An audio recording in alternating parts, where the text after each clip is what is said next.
the book The Bystander, none other than Master John David.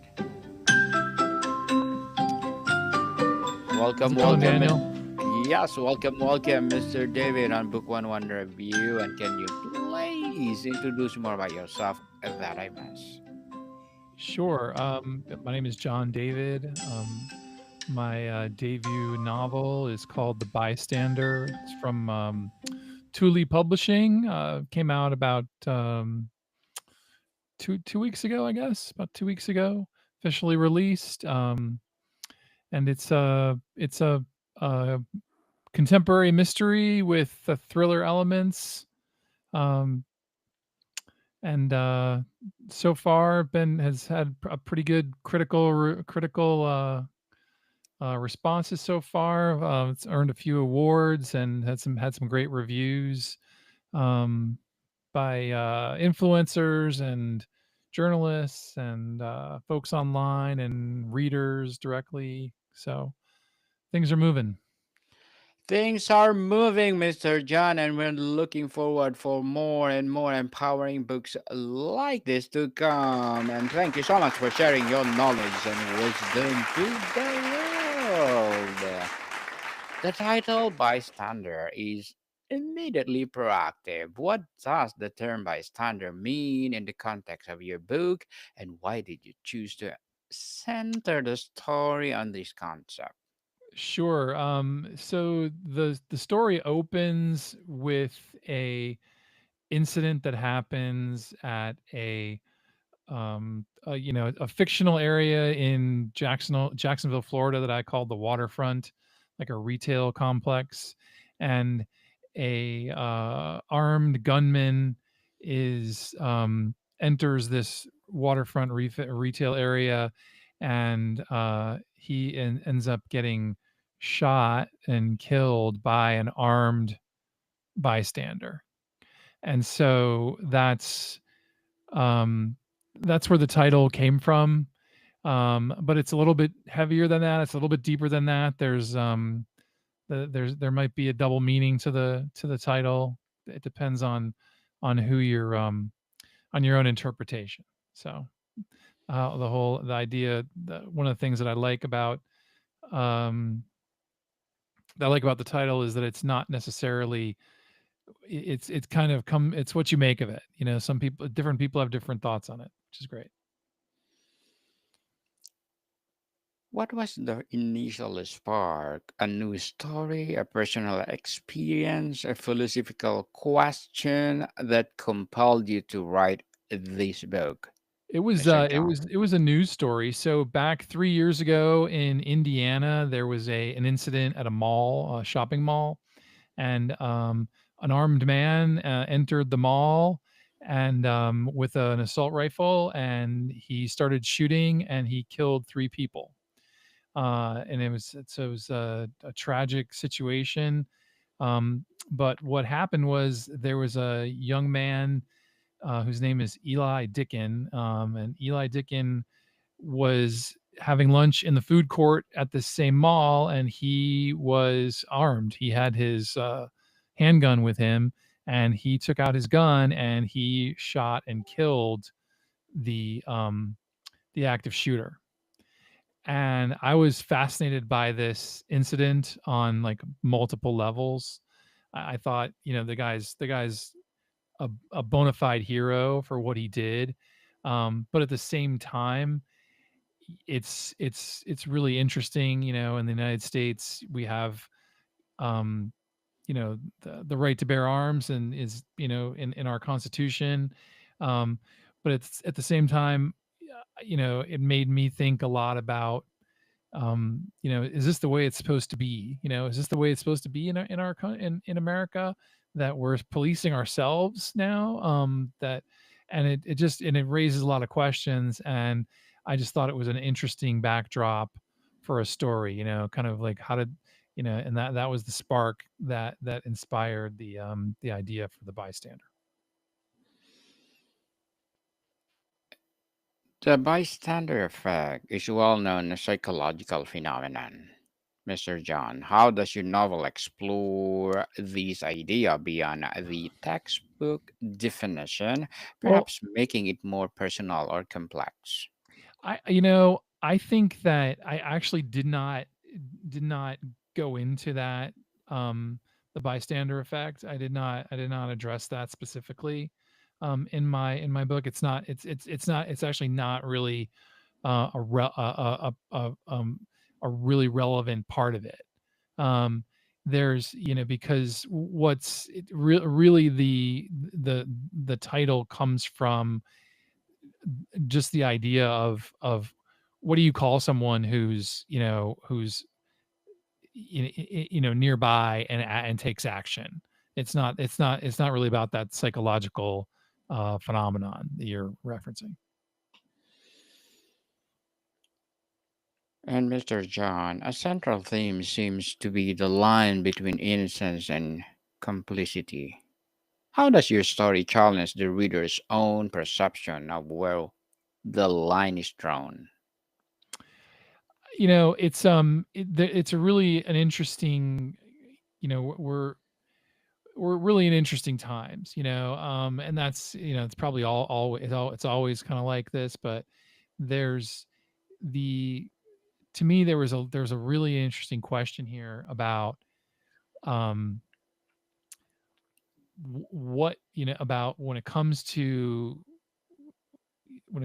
guns and the use of guns, and when it's appropriate, when it's not appropriate, the proliferation of guns in America. um but then at the same time, we've have this string of mass shootings that have happened in the United States, that going back now, 10, 15, 20 years, and everything that's kind of been done, it's still happening, and a lot of folks believe that if more people were armed, that these things would be less likely to happen. At the same time, other people believe that if less people were armed, this would be less likely to happen. So it's an interesting um dichotomy, I guess. And that's one of the things that I talk about in the book. I don't get too I try to balance, both sides, because it's one of those arguments that, it's sort of split down the middle, and you have some people who are very extreme on one side, and then other people who are extreme on the other side, and a lot of folks are just trying to figure out how where they might fit in it. um but it really there's the issues of guns in the United States. It's a very interesting one, and I just thought it was a great backdrop, for a mystery. The character and perspective, Mr. John. Tell us about your protagonists. Are they active bystander, a reluctant one, or someone completely unaware of the role they're playing? So, I mean, I don't want to give too much of it away, but my main Spoilers. character, my main character is a television reporter, and he's in this inciting incident. He's a passive participant. He films the what happens, and everything I'm talking about happens in the first chapter. So you can read a sample chapter, and the inciting incident happens right in the beginning. So I'm not giving anything away here. Um, and the question becomes, as the book goes on, is okay, who's the bystander? What is a bystander? And what's the role? The which character is which? And it's kind of open for interpretation, which is part of what I think makes it a good story. But the main character is sees this incident, and um everyone sort of thinks one thing about it, but then upon further reflection, perhaps perhaps what we saw, perhaps what was filmed isn't necessarily, the truth isn't quite as apparent as it might seem. And that's really the tale. Why was it important to tell this story for or from the bystanders? I think really this is it's really a story that where the perspective is from the main character is a journalist, and the that's really the perspective that the story is told from, um and how it touches on sort of how journalism has changed, how journalism is evolving, and how social media has an impact on on um on the news and how people perceive things these days. And so there's a whole, the the story is really told from that kind of like um third person perspective on a news event, and the protagonist, the main character, it's a first person account, is it's a first person, the book's written in first person, but he's really, in the beginning he's not really part of the story, but then over time he becomes more and more involved. Without giving away spoilers, Mr. John, what is the central event or situation in the book that forces the characters to confront the role of the bystander? The I mean I think that what happens is that this incident gets filmed, right? And so that's one of the ideas that I had, that I thought was something, you see things, bits and pieces of some of these incidents that happen. Um, but a lot of times it's, what you see are people who are running away, or not necessarily see the actual event happening, and so what happens is that video footage really becomes highly scrutinized, and that's really the crux of or the line that weaves between, about the whole story, is really what did we really witness, and that's really the question, and that's and that ultimately determines, you know um that determines which direction the story goes. The plot likely builds a tremendous amount of internal and external tensions.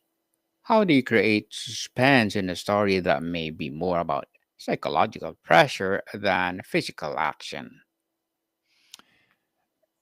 So that's a really good question, and I think that part of the this story is, um there's a little bit of some conspiracy theory in it, and that's it's a that actually offers a way to add suspense and tension, because um the main character is, starts finding his way, he starts really nosing around, that's was what happens, is what reporters kind of do, starts asking lots of questions, and that and sometimes he likes the answers, and sometimes he doesn't, sometimes the answers are troubling, and that's one of the ways that she's kind of that's one of the areas that enabled me to build tension in the story.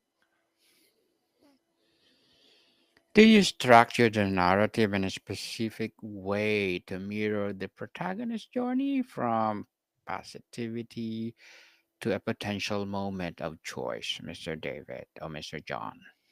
So it's the stories of a first person account, um and as happens in most books, there's some level of self reflection, there's levels of growth, um there's the characters evolve, and the what ends up happening is that the protagonist is kind of given some choices, and he has to make some decisions on his own, and that's how he evolves as a character. And so that's that where sort of in the beginning of the book, it kind of starts off that he's kind of a happy-go-lucky guy, but then this story is a lot more serious, and so he has to become more serious. And then the more serious he becomes, the more questions he asks. The more questions he asks, the more tense things get. Social and philosophical dimensions, Mr. John. In an age of a global connectivity and armchair activisms, what does your book say about modern bystandership? The it's very interesting. So there's a lot of um, discussion, and one of the reasons that I chose to write about this, and that where I believe this was kind of fertile ground, um, is that there's a lot of different opinions regarding gun issues, for example, in the United States. And you have a lot, you ask 10 people their opinion, you're going to get 10 different opinions in America. And and and I think that that's one of those questions. It's an unresolved question, and possibly an unresolvable question. um, and so I think that's one of the issues that I really wanted to tackle, um, with this book, was to kind of do my best to explain both sides of that issue, um, and use it as part of the narrative to tell a story. I mean, ultimately, you know, it's meant to be a mystery that hopefully keeps you turning the page. um, and because of my background as a consultant, who went to journalism school, and who likes research, and I like to teach people things. I try to include within that narrative some interesting facts, things that a lot of people didn't know about before they read it. So they get a story, and they get a little bit of an education, but mainly they're getting what I hope to be a good story. Mr. John, as a debut author, what are your short term and long term goals? Um, well, my short-term goals are to, I'm hustling, trying to trying to find readers for my book. So the short-term goal is to um, get it find as many, to introduce my book to as many people as possible, and tell them they can go on to Amazon, and they can read the first two chapters. And kind of like to say, challenge them, read the first two chapters. If you don't want to read any more, that's fine. But my hope is that you read the first two chapters. Maybe you'll click on the buy button, and buy it, and read it, and then tell other people you liked it. So my main goal, and so I'm doing some book signings, and doing, obviously, having conversations like this, and trying to get, doing active on social media and all those things, just to find readers who will give it a shot. And then long term, this is the first book of a series. Right now, it's a 3-book series. They just sold the audio rights, so all 3 books will be available in audio form um, in the future. And so the long term goals is to make a compelling series, so that folks, they'll read one, and then want to read the second, and want to read the third. And that's the really the long term goal, is to build this out into a compelling series that folks will want to read all the books. Good luck to your goals, Mr. John, and looking forward for more and more empowering books like this to come. So, what would be your piece of advice for those people out there want to be an author like you? Yeah, my biggest my biggest piece of advice is you really have to, if you believe in your work, don't give up. If you believe in if you believe in that what you're doing, and if you're interested in writing a novel, interested in writing writing fiction, um, you know, do everything you can to learn how to do it. There are lots of online tools. There's lots of courses. There's all kinds of guidance that you can find. And then so take advantage of all those tools that are available out there. And if you believe in what you're doing and you like what you're doing, then don't give up. Because it's a tough process, and ask any author, and they will tell you that it is not an easy thing to to get published. And so if you believe in your work, keep on pushing, and don't give up. Believe in yourself, people. Believe in yourself. It's true. And thank you for that advice, Mr. John. This story likely explores the consequences of inaction, and that is also delve into the risk of cost of choosing to get involved. Oh, absolutely. I mean, there's the going back to the initial story I told you, what happened in this mall in Indiana. I mean, there's this moment in time when a young man did something. I mean, I'm sure that self-preservation plays a role, but at the same time, I mean, he saved people's lives that day. And